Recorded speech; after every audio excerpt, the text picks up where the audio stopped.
Сәлеметсіздерме оқушылар? Бүгін Қазақстан тарих пәнінен өтетін сабақтың тақырыбы Қазақстан территориясында ұлыстардың құрылуы екінші сабақ. Оқушылар естеріңізде болса, өткен сабақтан сіздерге айтқам, осы тақырыптың 2 сағатқа берілген. Дәптерімізді ашып, бүгінгі сабақтың тақырыбын жазып аламыз.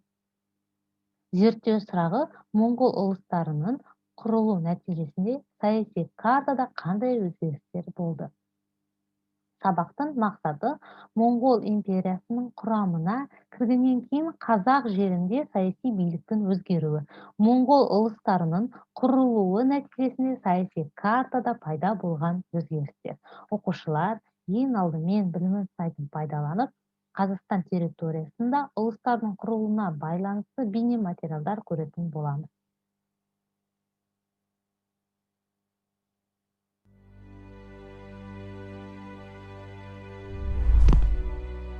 1219-1224 жылдарда болған Моңғол шапқыншылығынан кейін Қазақстан мен Орта Азияны Шыңғыс хан империясы басқарды.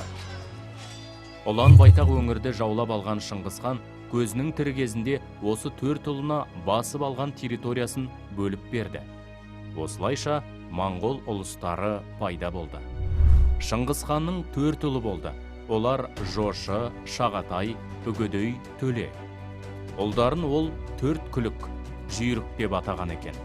Себебі олар өте ержүрек, батыл болған. Қазақстан аумағы 3 ұлыстың құрамына енгізілді. Қазақтардың ұлан байтақ жері Шыңғыс ханның үлкен ұлы Жошы ханның ұлысына кірді. Ол Ертістен Орал тауына дейін, одан оңтүстікке қарай Каспий теңізі мен Арал маңын, солтүстік Хорезм мен Сырдария аймағы, бүкіл шығыс Дешті қыпшақты, яғни Еділдің төменгі ағысына дейінгі зор аумақты алып жатты. Ал ордасы Ертіс алқабында Ұлытауға орналасты.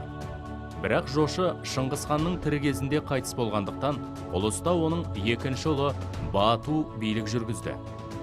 Шағатай ұлысына оңтүстік Ташкент аймағы, оңтүстік шығыс Қазақстан бөлігі, шығыс Түркістан, Мәуереннахр аймақтары берілді. Ордасы Іле алқабында орналасты. Үгедей ұлысына Жетісудың солтүстік шығыс бөлігі, батыс Монғолия, Ертістің жоғарғы ағысы мен Тарбағатай аумақтары берілді. Ордасы Шәуешек өлкесінде орналасты. Төле кенже ұлы болғандықтан Монғолияға ие болды.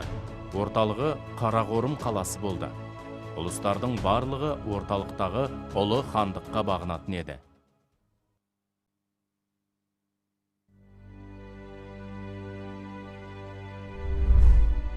1235 жылы Қарақорымда өткен құрылтайда батысқа Моңғол атының тұяғы жеткен жерге дейін Еуропа жеріне жорық жасау туралы шешім шығарылады. Жорықты Жошының мұрагері Шыңғыс ханның немересі Бату басқаратын болды. Ол 1236 жылдан бастап батыс Дешті Қыпшақ даласына шабуылын бастайды. Одан кейін Еділ бұлғарларын, Мордваларды басып алып, ірі орыс князьдіктерін талқандайды. Польша, Венгрия, Чехия және басқа мемлекеттер Шыңғыс ұрпақтарынан аяусыз жеңіліс табады. Еуропаның 3-тен 2 бөлігін жаулап алған Бату 1242 жылы Еуропаға жорығын аяқтайды. Бату ханның жорықтарының нәтижесінде моңғолдар үлкен территорияға ие болады. Оның шегі батыста Днестрге, шығыста Ертістен Алтай мен Тарбағатайға, солтүстікте Батыс Сібір ойпатына, оңтүстікте солтүстік Кавказға дейін жетті. Сонымен қатар солтүстік Хорезм мен Сырдарияның төменгі ағысы кірді. Және оңтүстік орыс князьдіктері де Батуға тәуелді болды. Осындай аса зор мемлекет ұлық ұлыс, ал жазба деректерінде Алтын Орда деп аталды. Алтын Ордада билік жүргізген хандар. Бірінші, Бату хан 1243-1255 жылдары. Екінші, Берке хан 1257-1266 жылдар. Үшінші, Мөңке Темір хан 1266-1280 жылдар. Төртінші, Төле Мөңке хан 1280-1287 жылдар. Бесінші, Төле Бұқа хан 1287-1291 жылдар. Алтыншы, Тоқа Темір хан 1291-1312 жылдар. 7. Өзбек хан 1312-1342 жылдар. 8. Жәнібек хан 1342-1357 жылдар. Берке хан билік құрған кезде Алтын Орда Монғолия империясынан тәуелсіз болу үшін күресті. Орданың гүлденген кезеңі Өзбек ханның тұсында болды. Өзбек хан империяның түріктенген көшпелі халқын ислам дініне тартып, 1312 жылы ислам дінін мемлекеттік дін деп жариялады. Жәнібек хан 1342-1357 жылдар тұсында Алтын Орда саудасы мәдениеті жағынан дамыған, биік деңгейге көтерілді. 14 ғасырдың екінші жартысынан бастап, Алтын Орда ішкі алауыздықтың әсерінен әлсірей бастайды. 1357-1380 жылдар аралығында билікте 20-дан астам хан болды. 1380 жылы Мамай мырза басқарған Алтын Орда әскері Куликов даласында Дмитрий Донской әскерінен жеңіледі.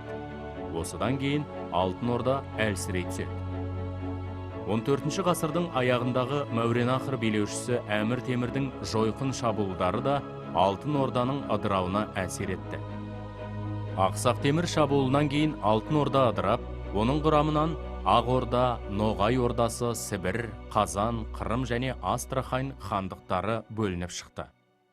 15 ғасырдың соңына қарай Алтын Орда мемлекеті өмір сүруін Оқушылар, бір жолата тоқтатты. жазбаларды көріп аяқтадық. Ал енді қысқаша конспектті оқыңыздар.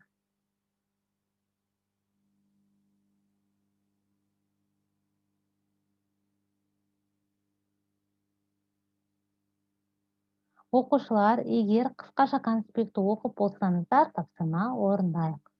Бірінші тапсырма, төртіншісі артық ойыны, яғни логикалық қатардағы артық сөзді санмен көрсетесіздер, не себепті артық екенін ойланып.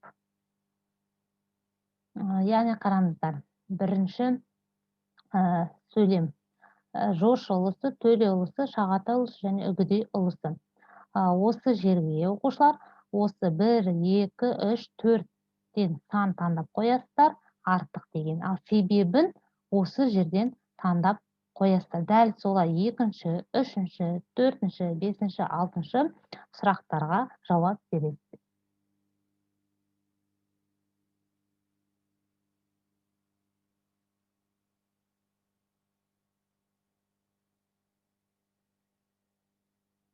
Оқушылар, бірінші тапсырмамызды орындап болсақ, екінші тапсырмамызды орындайық. Екінші тапсырма, берілген сұрақтарға жауап беру керексіздер.